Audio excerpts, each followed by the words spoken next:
सुष्मिता अपनी जेठानी शांति के साथ रहती थी।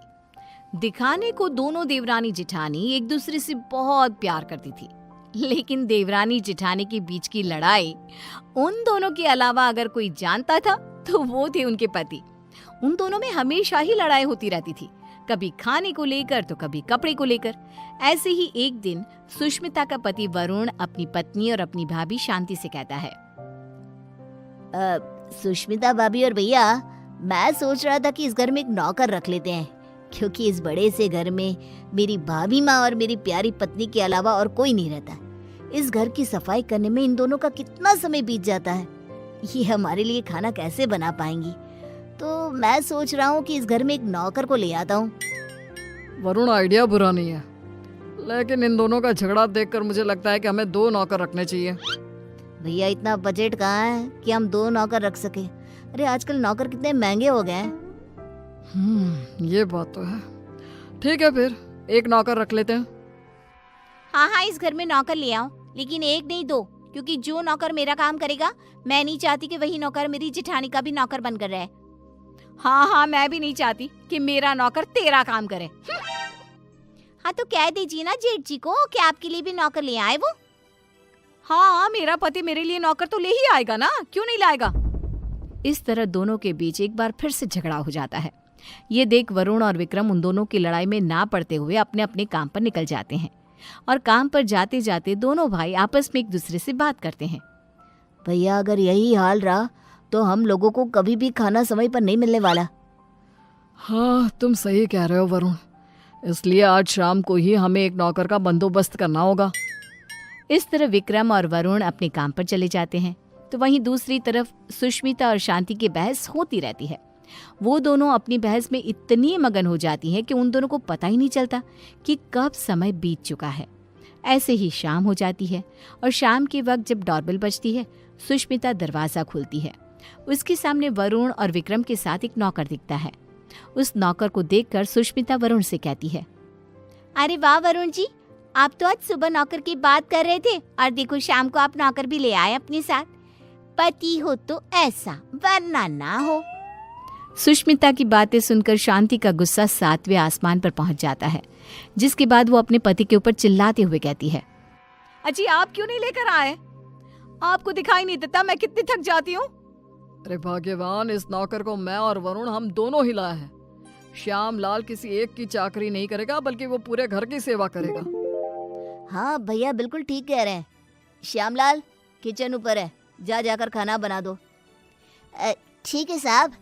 श्यामलाल किचन में जा ही रहा था कि तभी शांति उसे रोकते हुए कहती है, अरे श्यामलाल, पहले तुम मेरा और विक्रम जी का खाना बना देना। इन दोनों को क्या है, इन दोनों का आराम से बनाते रहना, क्योंकि ये लेट नाइट्स होते हैं। ठीक है मैम साहब।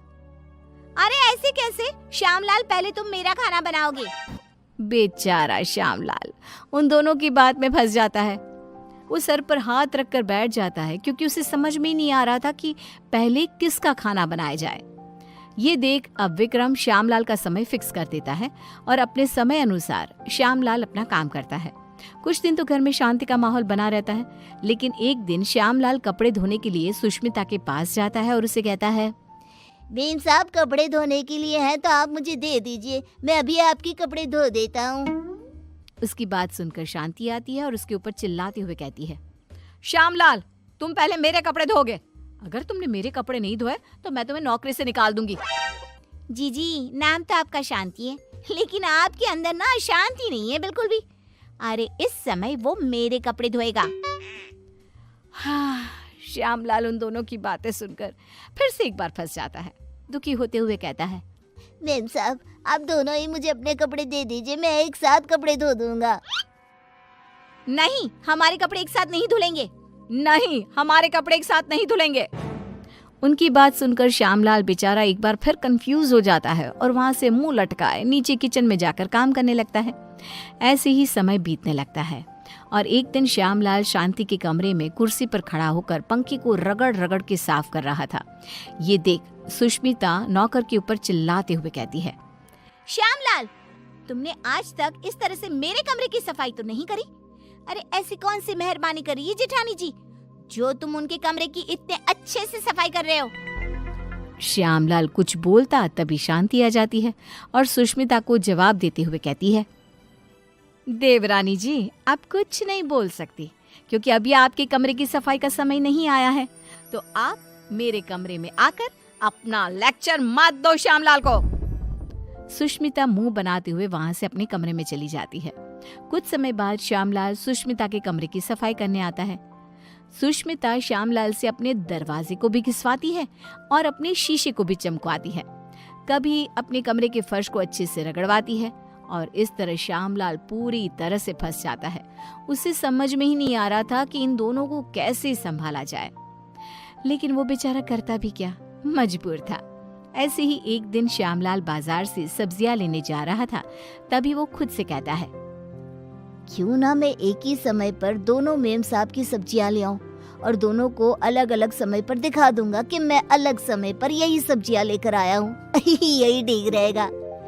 इस तरह श्यामलाल सब्जियों को लेकर आ जाता है, लेकिन जैसे ही वो घर में घुसता है वैसे ही उसके सामने सुष्मिता और शांति खड़ी होती है। ये देख श्यामलाल के पसीने छूट जाते हैं। ये देखकर सुष्मिता कहती है, क्यों श्यामलाल, तुम्हारे पसीने क्यों छूट रहे हैं? तुमने कोई गलत काम किया है क्या? श्यामलाल, मैंने कितनी बार मना किया था कि इसके काम के साथ मेरा काम नहीं करना, लेकिन तुमने फिर से वही किया ना जो तुम्हें नहीं करना था। इस तरह दोनों अब श्यामलाल को खरी खोटी सुनाने लगती है और इतना सुनने के बाद कोई नौकर उनके घर में काम कर ले, ऐसा तो हो ही नहीं सकता। इसलिए श्यामलाल ने जवाब देते हुए उन दोनों से कहा, मेम साहब माफ करना, लेकिन मैं आपके घर में और काम नहीं कर सकता क्योंकि एक ही काम दो बार करना बड़ा ही मुश्किल हो जाता है। अरे तो क्या तुम उसके पैसे नहीं ले रहे हो? उसकी ये बात सुनकर बेचारा श्यामलाल चुप हो जाता है और ना चाहते हुए भी उन दोनों का काम करना पड़ता है। अलग अलग समय पर एक ही काम 2 बार करता हुआ खुद को देख वो बहुत परेशान होता रहता है। परेशान होकर विक्रम और वरुण के पास जाता है और कहता है, साहब मैं और काम नहीं कर सकता, यहाँ एक ही काम 2 बार करना पड़ता है। अरे एक काम अगर कोई 2 बार करेगा तो परेशानी हो जाएगा ना, इसलिए मैंने अब ठान लिया है कि इतने कम पैसों में मैं नहीं काम करने वाला। अगर आपको काम करवाना है तो आप किसी दूसरे नौकर को ढूंढ लो। मैं तो यही सलाह देना चाहूंगा कि आप दोनों अपनी अपनी पत्नियों के लिए अलग अलग नौकर रखना, वरना उस बेचारे का भी मेरे जैसा ही हाल हो जाएगा। इतना कहकर श्यामलाल उनकी नौकरी उनको ही सौंप कर चला जाता है। इस तरह बेचारे वरुण और विक्रम परेशान हो जाते हैं। कुछ समय बाद उन दोनों की पत्नियां हॉल में आती है और अपने पतियों से कहती है, अरे श्यामलाल कहाँ है? अरे श्यामलाल कहाँ है? दोनों भाई एक दूसरे की तरफ देखते हैं और कहते हैं, वो काम छोड़कर चला गया, तुम दोनों ने उसके नाक में दम कर रखा था। अच्छा, तो हम लोगों ने उसके नाक में दम कर रखा था तो तुमने उसको निकाल दिया ना, तो अब इस घर का काम तुम लोग ही करोगे। हाँ, मेरी देवरानी बिल्कुल सही कह रही है, अब इस पूरे घर का काम तुम लोगों को ही करना होगा। इतना कहकर दोनों देवरानी जिठानी चली जाती हैं। अब बेचारे वरुण और विक्रम दोनों को ही घर का काम करना पड़ता है। घर की सफाई, कपड़े धोते, बर्तन धोते और खाना बनाने के बाद बेचारे दोनों ऑफिस जाते।